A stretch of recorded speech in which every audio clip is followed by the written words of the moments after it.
But ಅವರು ಕೂಡ ಹೇಳ್ತಾರಲ್ವಾ, ಅಂದ್ರೆ ಈ ಫ್ಲಾಪ್ ಸಾಂಗ್ ಅನ್ನುವಂಥದ್ದು ಅದು ಅವ್ರು ರಿಲೀಸ್ ಆದ್ಮೇಲೆ ಸ್ವಲ್ಪ ಅದು ಎಲ್ಲೋ ಒಂದ್ ಕಡೆ ಅದೊಂದು ಆ ಸಾಂಗಿಗೆ ಒಂದು ಪ್ರಾಮುಖ್ಯತೆ ಸಿಕ್ತು, ಚೆನ್ನಾಗಿ ಹೋಯ್ತು ಅಂತ ಕೆಲವೊಂದಿಷ್ಟು ಮಾತುಗಳು ಬರ್ತಾ ಇತ್ತು.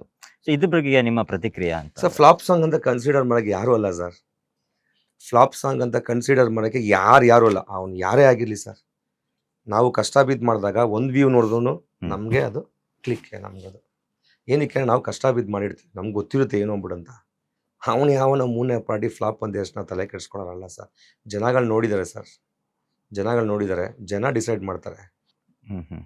ಇನ್ನು ಯಾಕೆ ನಾನು ಈಗ ಪ್ರಶ್ನೆ ಕೇಳ್ತಾ ಇದ್ದೇನೆ ಅಂದರೆ, ಈಗ ನಾವು ಸೋಷಿಯಲ್ ಮೀಡಿಯಾ ಅನ್ನೋದು ಇವತ್ತಿನ ದಿನ ತುಂಬಾ ಒಂದು ಸ್ಟ್ರಾಂಗ್ ಆಗಿರುವಂಥದ್ದು. ನಾವು ಮಾತಾಡಿದ್ರು ಕೂಡ ವೈರಲ್ಗಳಾಗ್ತವೆ, ರಾತ್ರೋರಾತ್ರಿ ಹೆಸರುಗಳಾಗ್ಬಿಡ್ತವೆ. ಸೊ ಇಂಟರ್ನೆಟ್ನಲ್ಲಿ ಅದ್ರ ಕಮೆಂಟ್ ಸೆಕ್ಷನ್ ಬಾಕ್ಸ್ ಅನ್ನೋದ್ರಲ್ಲೇ ಸಾಕಷ್ಟು ಕಮೆಂಟ್ಗಳು ಬರ್ತಾ ಇರ್ತವೆ. ಅದನ್ನ ನೋಡಿದಾಗ ಫಸ್ಟ್ ನಿಮ್ಗೆ ಏನು ಅನ್ಸುತ್ತೆ ಅಂತ? ಫಸ್ಟ್ ನೋಡ್ಬೇಕು ಅನ್ನೋ ಕ್ಯೂರಿಯಾಸಿಟಿ ಖಂಡಿತವಾಗಿತ್ತು ಸರ್. ನೋಡೋಣ ಏನೇನು ಮಾಡಿರ್ತಾರೆ ಬಿಡಂತ.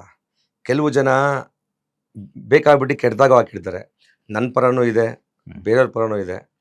ನನ್ನ ಪರ ಈ ನಾನು ಓಪನ್ ಆಗಿ ಹೇಳಕ್ಕೆ ಇಷ್ಟಪಡ್ತೀನಿ ಸರ್. ಬೋರ್ಡ್ ಅನ್ನೋಕ್ಕೆಲ್ಲ ಸ್ಟಾರ್ಟ್ ಮಾಡಿದ್ರು ನಾನು. ಕರೆಕ್ಟ್. ನಾನು ಯಾವನ್ಗೆ ಎದುರೋನಲ್ಲ ಸರ್, ಬೋರ್ಡ್ ಅನ್ನೋಕ್ಕೆ ಸ್ಟಾರ್ಟ್ ಮಾಡಿದ್ರು. ಬಟ್ ನಾನು ಒಂದು ಹೇಳಕ್ಕೆ ಇಷ್ಟಪಡ್ತೀನಿ ಸರ್, ಬೋಡ ಅನ್ನೋದು ರೈಟ್ಸ್ ನಿಮ್ಗೆ ಇದೆಯಾ ಹೇಳ್ಕೊಳ್ಳಿ. ನಾನು ಸಾಂಗಲ್ಲೇ ಬೋಡ ಅಂತ ಬಿಡ್ಬಿಟ್ಟಿದ್ದೀನಿ ಸರ್. ಗೊತ್ತಾ ನಿಮಗೆ?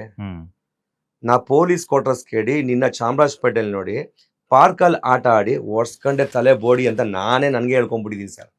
ಇನ್ನು ಅವ್ರು ಹೇಳೋದು ನಾನು ತಲೆನೇ ಕೆಡಿಸ್ಕೊಳಕ್ಕೆ ಹೋಗಲ್ಲ ಸರ್.